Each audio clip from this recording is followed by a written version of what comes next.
Welcome to NBC's Wildcard Playoff Postgame. Here now, Al Michaels. If you tuned out toward the end of the first half and it was 27-0, that is not a misprint. The Jacksonville Jaguars come from behind, third biggest comeback in postseason NFL history, and win the game 31-30. So many key plays, so many key moments. Trevor Lawrence, horrible first half, great second half. Travis Etienne, solid, steady, 20 rushes, 109 yards, 5.5 per rush. Oluwakin, 8 tackles, Solo, 5 assists. And right now we go to the field and check in with Kaylee. Thanks, Al. Down 27. How did you do this, Trevor? Yeah, you couldn't write a crazier script. I mean, we said in the locker room, it's kind of how our season's going. We're never out of the fight, you know.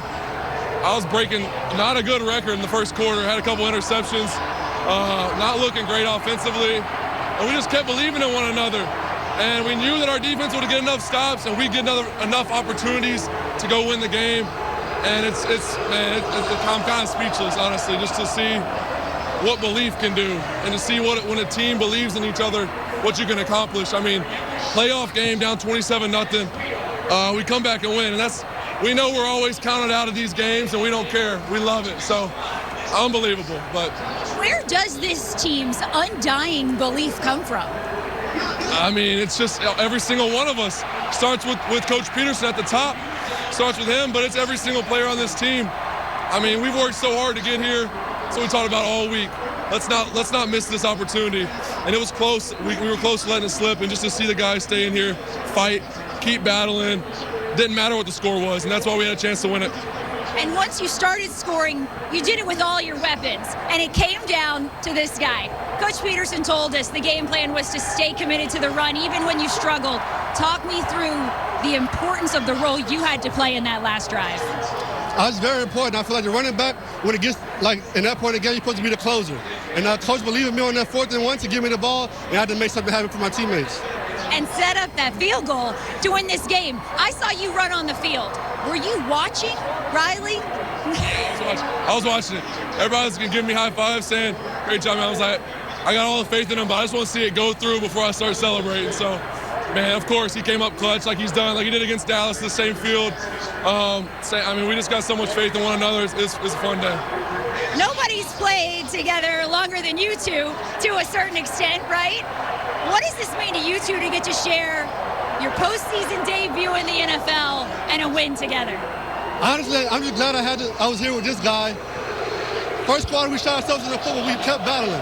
And, man, I'm just so proud of him, the way that he fought back. And we have a quarterback just leading the team. It's easy to get behind him. And just thankful I'm with Trev, and we got our first W. Love that. Can you describe the mental strength that it took you after those 4 interceptions to fight back?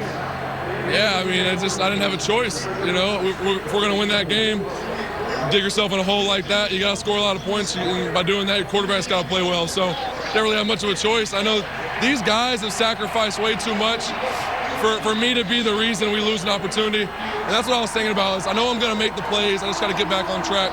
And just the guys around me made plays. It's not just me. They made some crazy catches, some runs, blocks up front. It's everybody. So. Congratulations, guys. Thank you. Al.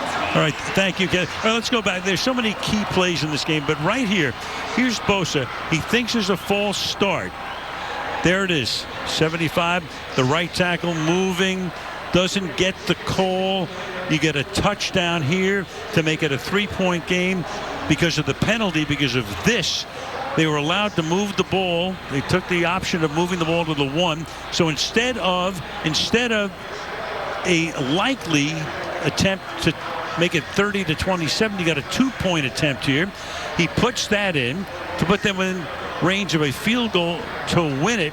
Then you got a 4th and 1 on that last drive. You got 3 backs lined up behind the quarterback.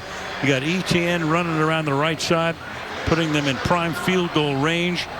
And the Jacksonville Jaguars, a team that was 4-29 over the last 2 years, 3-7 at one point this year, are going likely to Kansas City, but who knows? Maybe somebody pulls off an upset tomorrow, but they're on to the second round.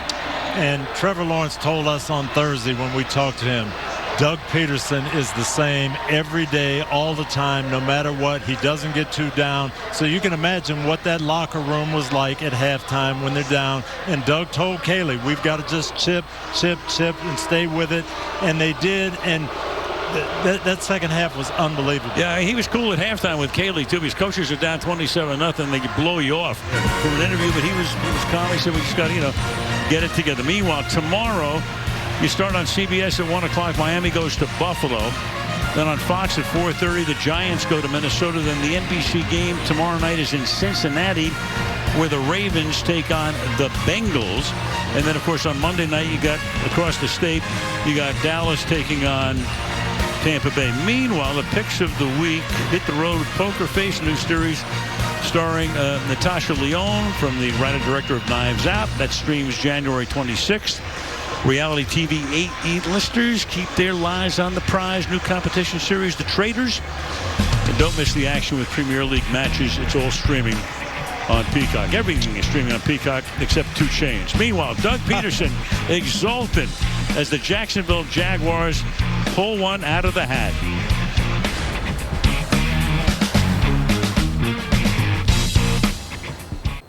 Welcome back to NBC's Wild Card Playoff Postgame.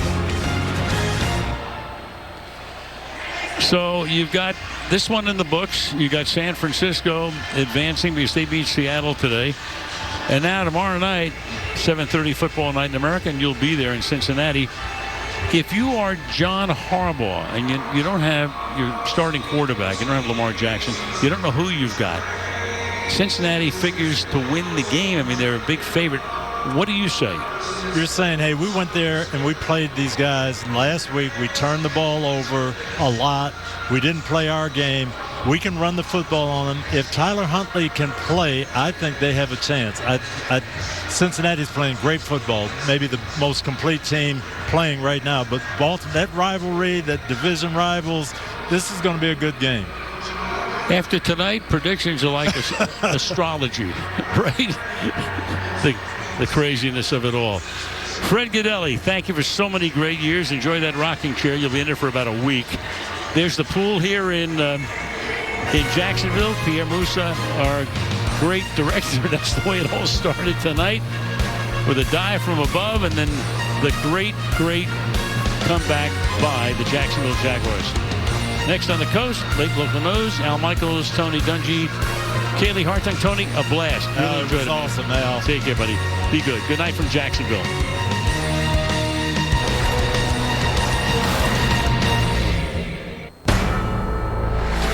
NBC Sports thanks you for watching this presentation of the National Football League.